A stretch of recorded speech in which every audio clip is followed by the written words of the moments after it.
Hello and welcome to episode number 71. That's correct. I said 71 on the Online Trainers Podcast. Today's topic is how do you overcome your failures and get past adversity. Hello and welcome to the Online Trainers Podcast, where we go behind the scenes to uncover the latest tactics and strategies top trainers around the world are using to get more clients, dominate their marketplace, and get their clients amazing results. There is absolutely no fluff here. I'm your host, Lynn Trim.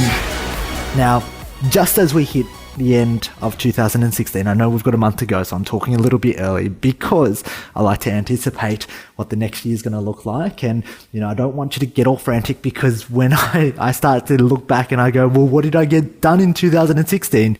For a lot of the times for me, it's been kind of depressed, right? I felt depressed. It's been depressing because for a good number of my years, I never hit my goals for 2016. No, I did hit my goals for 2016, but previously, because I remember setting a goal in January and at the end of the year, I thought, well, that was good. I'll start again in 2017. What's another year? And so I've run through this cycle about a good 4 or 5 times in the past, whether it's fat loss. I remember when I was 18 or actually 16 and I was in high school and I set my goal to get 6-pack and I never got a 6-pack. And then the time for summer came again. And I was like, oh, it's that time again where I have to go to the beach and I have to show my flabby body to everybody. And, my pasty white body needs a tan and I don't have abs. And I remember that. And, really at this very moment in time, it's the same thing, right? We go through life and because we want different things in our life, for me, it's not achieving the abs anymore, but really achieving success in not only my body, my strength, relationship, my health, my business, and ultimately the amount of people that I impact, as well as my own personal development and growth. So it's fair to say that things have leveled up since changing my flabby body lying on the beach to pick up girls. But with all that being said, one of the things that is super crucial moving into 2017 that has helped me tremendously over the last 2 years is actually looking back and figuring out, okay, what were my goals? Did I hit them?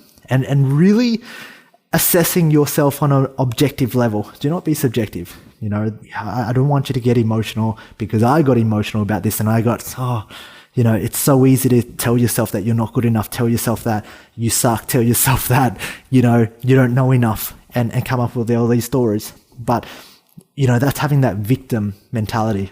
And if there's one thing that, listening to this podcast and listening to me and following the journey is that we don't adopt a victim mentality. Why? Because victim mentality means that you come up with excuses. There are always excuses. There are millions of excuses in the world. You know what? The problem is excuses don't get you anywhere. Excuses get you nowhere. They hold you back. Okay, so what we want to do is we want to try to adopt a winner's mindset and think, okay, well, what would a winner do? A winner always goes back. A winner looks at his mistakes, learns from his mistakes. The quotes are there. We know the quotes. They're posted everywhere, right? You've heard them all before, but very, very few people fail to follow through. Okay, the truth is I'm not telling anything you don't already know. I'm not. But the one thing I want to do on this podcast show that's a little bit different is actually get you and make you itch to follow through every single day, because I want to make this so easy. I want to give you the one thing that you need to do. And for me, when I look back at 2016, I'm going to go, okay, well, why wasn't I as productive as I could have been? Did I hit my goals first? Ask yourself that question. Did you hit your goals for 2016? Why not? And this is a really, really good question to ask yourself. It's like, why not? And the truth be told, did you really want it? Did you want it bad enough? Did you paint a vision? What were your goals? Because remember, if you don't attach a big enough why to something, and that why just might be a deadline, because you know what? If I don't do this, if I don't get my clients tomorrow, I'm going to go broke. Okay? For a lot of us, we hear those big whys that, we want to change 1 billion lives. And for us, whilst that's great, and whilst that's our fullest capable potential to change 1 billion lives or more, the goals that we are at this very moment in time, whether or not we're in gear number 2 at the moment, might just be because I need to get by, because I told someone this and I'm a man of or woman of my word and I follow through, and that person's going to hold me accountable. That might be your why. I was thinking back to this and, back in year 10, back in high school, Like, I remember completing assignments and staying up all night just to do my assignments and my why was not because I wanted to get an A+ in chemistry, not because I wanted to be a great student, not because I wanted to learn the stuff, not because I wanted to help more people around the world due to my knowledge of how atom bonds and all that stuff, chemical reactions, electrons, neurons, and I'm so bad at this, I can't even regurgitate the lingo. Not because I wanted to impact people because I knew that knowledge, but it was because of the deadline. Because my why was I didn't want to rock up to class the next day. I didn't want my teacher to call up my parents and tell them. Okay, I didn't want to be in detention. I didn't want to look like a fool in front of my classmates. These were my whys. And yet my whys allowed me to get the work done because that was the level that I was at. Okay, so your why needs to be at the level that you're at in order for you to take action. And why I'm telling you this is because I see so many people set some massive whys, but they can't relate to them. Okay, and one of the things that, I see so effective in the school system is that when 100 students start, high school, 95 of them finish high school. Okay, they finish or thereabouts. And so when we look at the implementation process, that's a really, really good stick rate because you don't understand how many people start something but never finish it, especially in this day and age, especially in the online space, especially in the coaching space. Okay, so one of the things that you really need to reflect on is what whys did you have in place and what little were your goals too far apart? Were your whys too far apart? Could you not relate to your whys? Okay, and have a look at some things that you can do better next year and start assessing yourself. So start using that blueprint that I've offered inside the Online Trainers Club to really get a hold of your outcomes because at the end of the day, nothing matters except the outcome. Okay, and when you failed because you failed to achieve the outcome, okay? Don't be scared if you fail Facebook ads because that's not an outcome. Getting cheap leads isn't an outcome. That doesn't mean anything at the end of the day. Getting cheap leads, you can have a million new leads, but that doesn't make your life any better. What makes your life better and what makes other people's lives better is your ability to actually help transform their lives. And the only way you can do that, my friend, is if they invest in you, right? Because here's the truth. You can give a client the same program you can give one client who pays you $500 and you can give that same program to another client who pays you zilch. And 99% of the time, 99 clients who pay you the $500 have invested in themselves and they've put their money where their mouth is. And so they're going to commit to following through. Whereas the other people, they haven't put any skin in the game. And so in order for you to help people, in order for you to really impact and help build your own legacy, if you really want to help more people, you need to find a way to make them invest in your program. That's the end. Because if they don't invest in your program, you're not going to help them. You can give them all the information, but that isn't going to help them. Because you know that even if you give them information, they're not going to follow through. So really having a look at, okay, cool, what am I doing next month? I've got a month left to hit all my goals, right? But also, what did I do this year? What did you do in 2016? Did you hit those goals that you set out in January? And if not, what can you do to set 2017 up to make it a absolutely cracking year? And the first step is making that decision. I truly believe it's making that decision that this is what you're going to do and you're going to go all in. The reasons why people fail is because they have too many options in front of them and they dabble. They dabble from one thing to the other. If this doesn't work out, that's okay. I've got the other thing.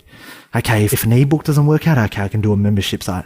Okay. But if things haven't worked out in the past, it's because you haven't made a true decision to go all in and find a way. Because when you make that decision, when you have that complete certainty that this is all you're going to do and your outcome for next year is go, okay, I'm finally going to build this flagship program that this Lin Trin guy keeps talking about. And you know what? I'm going to make 70K selling flagship programs, my flagship program. And I'm going to niche down. And in order to make 70K, I need 70 clients. Or I might need 100 clients. So every month I need 8 clients, thereabouts. So every week I need 2 clients. And those are your outcomes because at the end of the day, results are all that matters. Okay, and if you can break down your year and you can simplify it, because the truth is, if you make this process complex, if you make it more complicated than it is, you're not going to take any action. I know because I have complicated this shit ton out of my business, complicated everything. It's true. Complicate the diet, you don't follow through. Right? You complicate life. Don't complicate your business. Break it down. Okay. Break it down to your goals first. What are you trying to achieve? Okay. What's the fastest path there? You can sell $10 ebooks But to make $70,000, you have to sell 7,000 of them.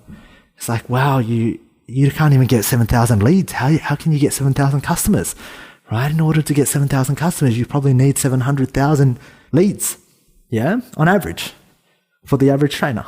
And it's like 700,000 leads. If it costs $1 per person, that's $700,000 to make $70,000. That doesn't sound like a really good number, does it? And that's the reality. Okay, so in order for you to achieve your goals, you need to find out, okay, what are the possible routes and which one are you willing to take?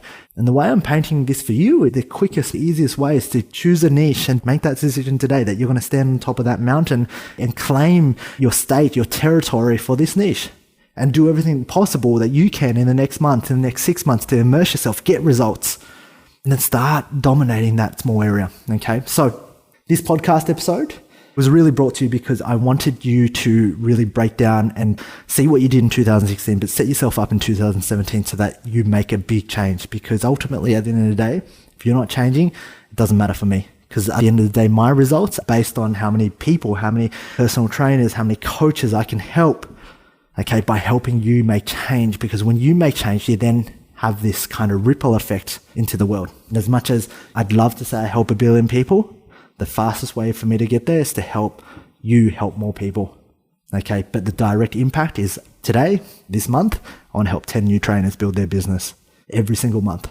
And for you, if you don't know the numbers, if you don't know the outcomes, that's where things start to get a little messy. Okay, I hope you have a fantastic day, and that is your one task today. And don't forget to keep yourself accountable.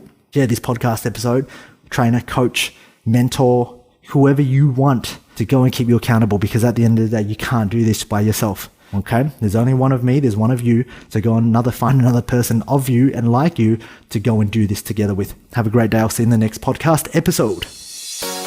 All right, if you enjoyed this podcast, please leave me a 5-star review on iTunes, and feel free to leave a review. In that way, I can respond and I can take that on board in developing content to serve you. Now, if you're not a part of the Online Trainers Club on Facebook, please do yourself a favor and be a part of the conversation. That's where I add daily tips, tricks, and strategies on how you can build out funnels, how you can get more clients, and ultimately become a better online coach. Thank you for listening.